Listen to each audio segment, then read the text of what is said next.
Hello বন্ধুরা, আইএসএলের ম্যাচে আবারও মাঠে নামছে মোহনবাগান সুপার জায়েন্ট। আইএসএলের লিগ ম্যাচে এটাই মোহনবাগানের শেষ অর্থাৎ 24 নম্বর ম্যাচ। মোহনবাগানের পরবর্তী প্রতিপক্ষ এফসি গোয়া। ইতিমধ্যেই মোহনবাগান 2024-25 আইএসএল লিগ শিল্ড নিশ্চিত করেছে।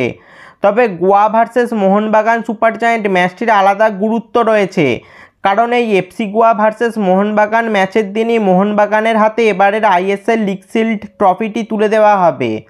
তাই এই ম্যাচ ঘিরে সবুজ মেরুন সমর্থকদের মধ্যে উন্মাদনা উত্তেজনা রয়েছে তুঙ্গে। আজকের ভিডিওতে মোহনবাগান ভার্সেস এফসি গোয়া এই ম্যাচের সময়সূচি দেখে নেব। বন্ধুরা, গোয়া এই মুহূর্তে 23 ম্যাচ খেলে 48 পয়েন্ট নিয়ে আইএসএল পয়েন্ট টেবিলে রয়েছে দ্বিতীয় স্থানে। অন্যদিকে মোহনবাগান 23 ম্যাচ খেলে 53 পয়েন্ট নিয়ে আইএসএল পয়েন্ট টেবিলে প্রথম স্থান নিশ্চিত করেছে। চলো এবার ম্যাচের সময়সূচি দেখে নিই। মোহনবাগান ভার্সেস এফসি গোয়া পরস্পরের মুখোমুখি হবে 8ই মার্চ 2025 শনিবার সন্ধ্যে 7:30টায়। এটি মোহনবাগানের home match. Mohun Bagan versus FC Goa ম্যাচটি খেলা হবে যুবভারতী ক্রীড়াঙ্গন অর্থাৎ সল্টলেক স্টেডিয়ামে। এই দিনই যুবভারতীতে মোহনবাগানকে তাদের ভারত সেরা হওয়ার খেতাব অর্থাৎ আইএসএল লিগ শিল্ডটি দেওয়া হবে।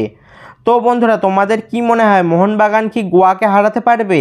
তা নিচে কমেন্টে জানাও। আর ম্যাচের স্কোর লাইনই বা কী হতে পারে তাও কমেন্টে জানাও। এই ধরনের মোহনবাগান ও আরও ফুটবল রিলেটেড ভিডিও পেতে অবশ্যই চ্যানেলটি সাবস্ক্রাইব করে দাও আর পাশের বেল আইকনটাও বাজিয়ে দাও। ফেসবুক থেকে ভিডিওটা দেখলে পেজটা অবশ্যই ফলো করে দাও।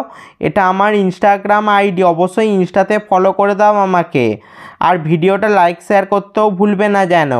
দেখা হচ্ছে পরের ভিডিওতে।